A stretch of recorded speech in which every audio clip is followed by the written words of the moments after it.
Hello everybody, Bloodless Knight back here with another World of Tanks video here for you, showcasing you pretty much the oldest and one of my most favorite tanks in my collection in this game, the American T-34. This tank has a truly special place in my heart in World of Tanks history, and the reason for it is, for many of you who know, who's watched me on my stream, twitch.tv/bloodlessknight, by the way, go check it out when I'm on, is I did play World of Tanks console first when it first came out. And back then, console was trying to stay and catch up to PC to match them so that they can cross-platform. We all know that didn't work out. But back then, one of the first ever Tier 8 tanks I got, of course, was a premium, was they did a huge package deal for a bunch of American tanks, and the T-34 was in it, and I took it, and it helped me understand the game a whole lot. And with this gameplay style, when I figured it out, I just, like, okay, this is great, I can do things. Now, it's not like some of the more recent premium tanks that are out, which are completely bonkers crazy, which some of them do need to be nerfed. This has a very, very slow reload time. And if they were to buff it, that's all I'd ask for this. It has an incredibly strong turret. And for anyone who's played the PC version of World of Tanks way back in the day, they would be familiar that this used to be the Tier 9 heavy tank. It's then since has had some of its stats reduced and brought down to Tier 8, but with the state of the game, you could say it could bring its stats back. But that's up to Wargaming if they want to decide to do that. But it does, I do feel this tank needs to be buffed because it's been power crept so heavily. But just its reload. It doesn't need anything else, because the playstyle of this tank is still strong with its turret. You utilize its 10 degrees gun depression, you do hold down heavy positions, and it's great. Now, the unfortunate thing, as you can see here, what it likes to do with my T-34 a lot, especially recently in the past year and a half, is my T-34 ends up being against Tier 10s. Why that is, I don't know. I can always speculate why. It's, again, the oldest one I've had, even on the PC account here, because I got it back, because I love the tank. So it could be that, yes, the longest one, I have really good stats with it, not high in win rate, because there's been a lot of times where even situations like this just straight up get obliterated. Could be the fact I've aced it so many times, or it could be the fact that, I guess, if you've seen it, I have 3 marked the tank. And that is actually pretty difficult to do with this tank, considering that its firepower is pretty poor compared to every other tank in the tier. But one thing that I love about it, this is a 120 millimeter. That's pretty big for a Tier 8 heavy tank. Because of that, it's great to being able to overmatch various armor or even shooting other various tanks with this gun, even with just the regular rounds. Now, granted, you saw me not hit anything in the first few because RNG likes to come and play their hand against me all the time. The times where it does work, that's 120 millimeter is fantastic.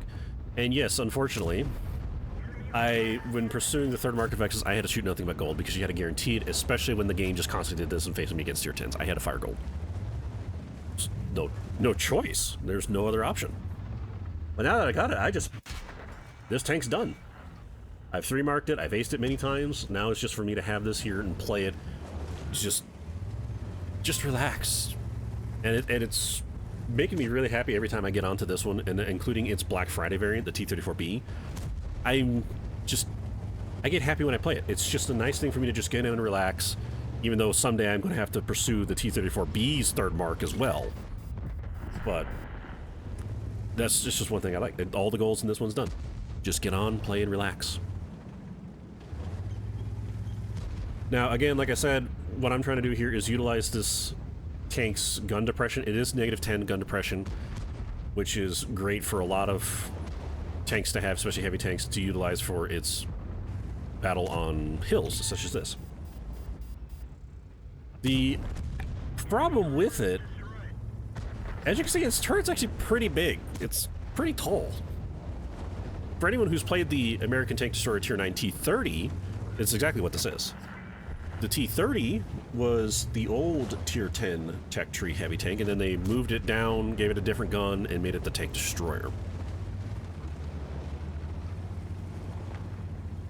So that's the difference between the two. Other than that, it's just basically they've been the same throughout its existence in the game. Now, the one thing you do have to watch out with the T-34, like with most of them, including the T-29 and the T-30, there is no armor in the hull. So I decide to try and utilize it, like, okay, he's not in position, move, move, move. Nope, he still hits me. You don't need the gold rounds against me, dude. You definitely don't need the gold rounds against this tank. Just go right ahead, hit its hull, it has no armor. The other problem is, too, as you can see where the commander's hatch is, that is a pretty big cupola.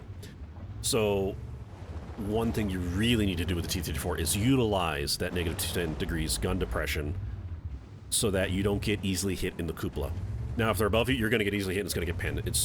It's not as big as the M103s, but it's still relatively big. So if they're above you, they can easily hit it. So try and not let that happen, and then also just hide your hole. You do that, and you will do wonders with this thing. You just have to be patient with your shots, because also its accuracy is pretty meh. Not bad, but meh.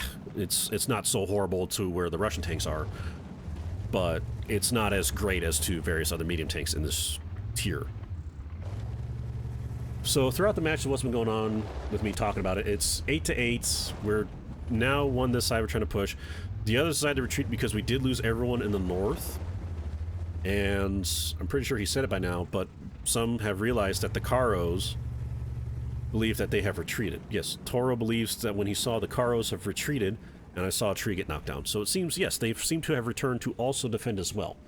Which is interesting because both the teams thought that and did that. So it's just myself and the Tortoise here trying to push forward. He's trying to find the Type 71 that's in our way. I'm looking in the back going, okay, they've definitely retreated. Someone's back here. No one's on the hill. But we also have to be very careful because they still have the Hawk 30. They still have a light tank to find us. So I decided to do a test shot there to see if I can hit someone. It was hard for me to see. I didn't see a splash, but I don't think I hit anyone. And I decided to stay here because another thing with the T-34, it's actually slow. It's really slow, so I have a turbo in here just for it to move. So I get spotted. I figured, okay, someone's there because I did see the tree get knocked down. Don't think I hit anyone there either. And already it's not looking really great for me. Only 2 shots. That's it. Ugh. Definitely not showcasing what the tank is capable of, especially what I used to do to play this tank to get the 3rd Mark of Excellence. Now, another interesting thing here with what the chat's saying is that the Samo believes we're down by 3,000, but the Toro says we're only down by 1,000. And that's because what the Samo hasn't seen, he has not gotten into render distance what the other enemy tanks' health is at. So with the HP stat bar up here that you keep seeing, that updates when you have the tank in render distance, and they're in your render distance, then it updates. Other than that, it just stays as a mystery. So they're all talking about that, and then I went right ahead and decided to explain it to them that you have to see them to understand for everything to be updated. Now, unfortunately, with me explaining this, Toro's still trying to give directions where to go.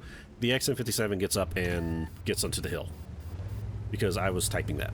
So sometimes typing is good and informational, but oftentimes it's bad because then you're typing, you're not able to respond. And nobody uses voice chat on here unless you're in a platoon using Discord or something. So that's one thing that's kind of bad with typing. Now, he's there, Type 71 moves, and unfortunately, we know the Optic 704 is in the back. Takes out the Tortoise. So I'm over here by myself, and I am so happy they decided not to realize that I'm the only one. At this point, I'm so happy they haven't figured that out yet. So I told them, yes, the Object's over here looking at me as well, with the XM just sitting right there. Now, I have gold loaded for the various reasons, because, as you can see, the K2 shot it at me, the Type 71 shot at me, so I'm using my gold. And I do carry more gold in these tanks, because, again, with your accuracy, your reload, and your shots, you have to make those count. You really have to make them count in order for this tank to shine. So that's always the thing that's kind of a problem. Now, I would still recommend having a a turbo on here because it only goes 30 kilometers. It's pretty slow. But in the case of gun, if you want, you can replace it for any kind of the gun handling mechanics. You definitely need the reload booster because your reload is really long. Having just any slight reload booster will help you get this tank above 2,000 DPM. On average, this tank does not get past 2,000 DPM without the help of premium consumables and bounty and or bond equipment. It's just that low. Which is why I said earlier I would recommend that if you want to buff this, just buff its reload. That's all it needs. Just improve its reload so that its DPM goes above 2,000. Not insane to go 2,200, just above 2,000 without the assistance of equipments and consumables. Then it could, because to me, with buffing it that much, I believe this tank would be competitive against all the others in its own tier. So I did take a pop shot at the Type 71. They found the IS-5, he's gone. The AMX on my side has found the other Caro who's moved over here to keep an eye on this side on us. And I'm keeping an eye on this XM so that he doesn't pop out and take advantage of us or take advantage of the AMX trying to deal with the Caro. So now it's basically a standoff point at this, and we got 4 minutes left in the match. We all know the entire enemy team's over here in this corner, and despite them doing changes on this map, there is still a problem with the corner. All the way over here, they can still sit there and hide.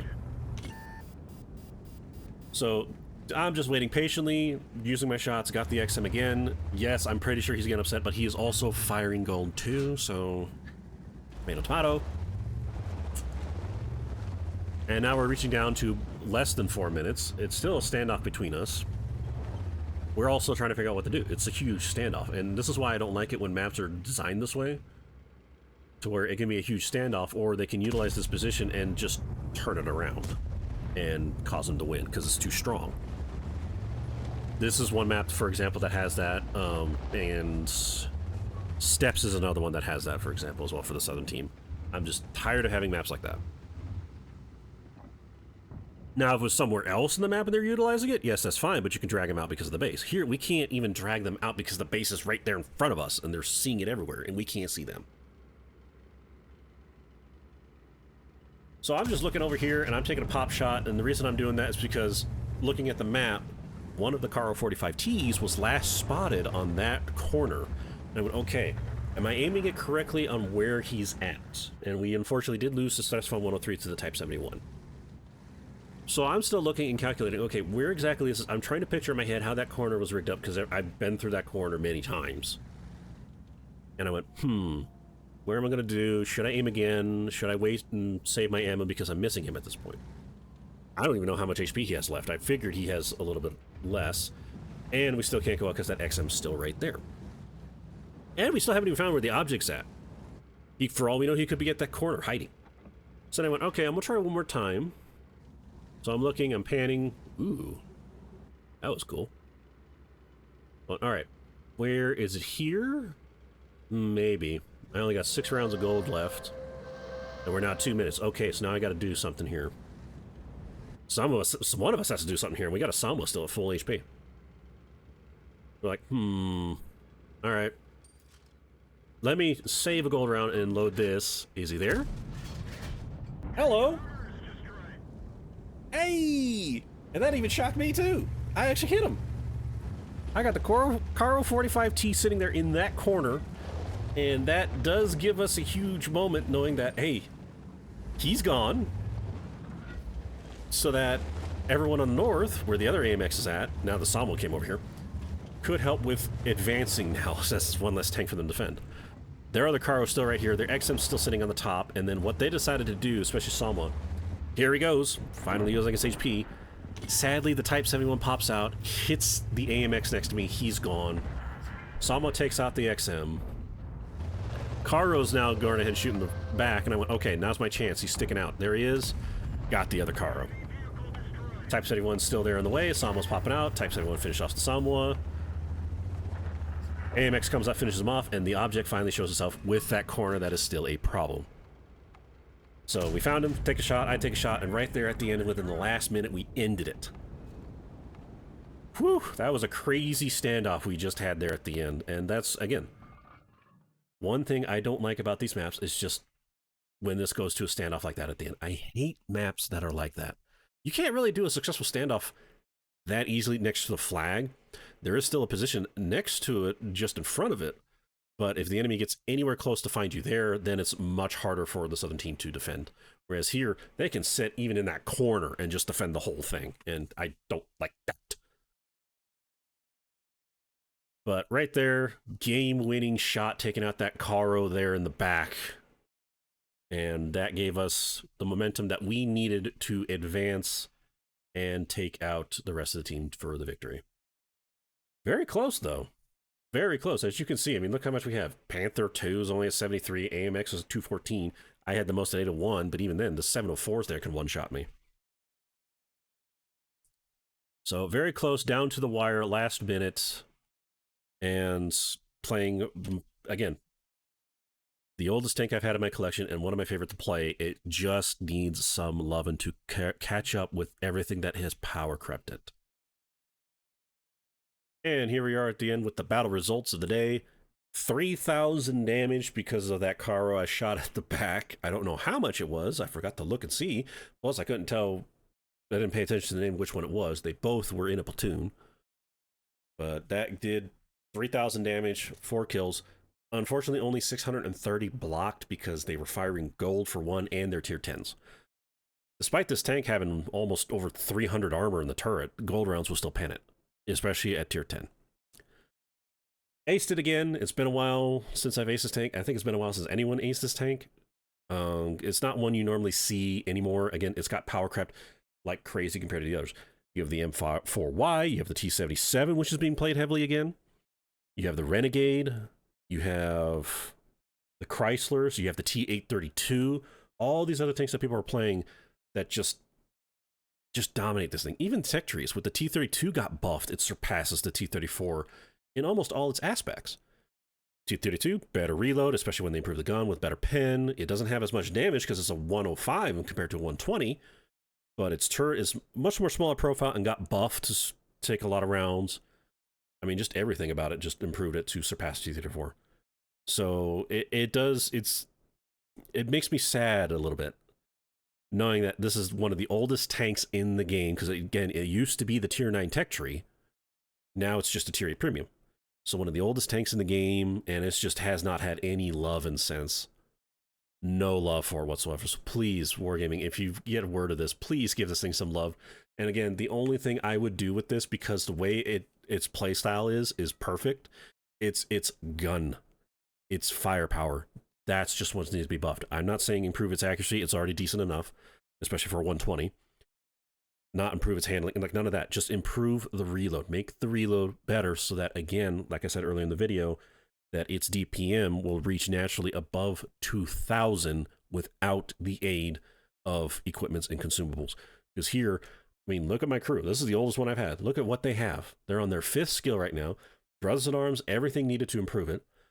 And the equipment on here is just to enhance it enough. I got the gun rammer in the bonus slot. I got vents in the bonus slot. And the third one's turbo just for it to move, because it is still a slow tank. And with all that, I finally reached over 2,000 DPM just from that. And this is one that's relatively easy for everyone to get. It's not a bounty equipment that's upgraded on there, and it's not a bond equipment upgraded on there, even though those will easily get you over 2,000. But even then, it still will barely get you up to 2,100. So that's all I would do with this tank, is just improve its reload, improve its DPM. That's all it needs. But with that, here I am. Aced it again, 168,000 credits, because it is credit booster. It was activated, and I was against tier 10s. That is kind of small, but I did fire gold rounds a lot. I did fire most of my gold rounds, so that's why it's a little bit low. So here are the result. There I am at the top. Tier 8, 3,000 damage, 4 kills, 1252 base experience with that game-winning clutch shot right at the end to finally give us the momentum to push forward and win right at the last minute. And there's the AMX that was right next to me that died, who was definitely doing everything he can to get this to win. And I don't know if it was this one or the other car that I shot at the corner. One of them was just going to town, and I took him out. Hawk 30 playing perfect. I mean, look at this. This was just very tough. Again, it was unfortunate that I am facing tier 10s as a tier 8. So it was one that I just was not too happy about. But right there at the end, still pushed through, did what I can, and helped win the game. So even in that situation where you're low tier and you see this, just don't give up. You may end up doing things like this. You may end up doing things to carry the entire team being the low tier. A lot of us have done that before. So with that, let me know what you think about this. Is this one you have tried before? Have you had World of Tanks long enough to actually play this when it was in the tech tree? Did you get it back as a premium tank? Or is this one you just basically passing your radar because it's just been so power crept for over the years and has never been touched since? So let me know down in the comments what you think about the T-34. Is this something where now you want to try and get and just try to do it? Which I will warn you, despite the fact that hardly anyone's touching this, it is very hard to get a third mark of excellence. The damage pool to get the 3 mark is still very high. And with games for me, I'm still performing games like this to where my damage pool is still staying in the 95 percentile, and I barely touch it now. So just to give you a heads up, if you want to get this for a third mark of excellence, it's not an easy one. It is an easy one to ace because hardly anyone's touching it, but it's not an easy one to third mark, so beware of that. But let me know if this is now something you want to try and get this tank to see what the old glory days of what this can do at tier 8. So with that, hope you all enjoyed it. Thumbs up if you like it, thumbs down if you hate it. Hit that subscribe button for more video content like this, especially when I upload it when I can, because I can't get a schedule going with this, with me doing shift work. Everything just changes and is out the door. And let me know. I hope you enjoy this. With that, thank you all so much for being here. Thank you for watching. Stay safe, and I hope to see you next time.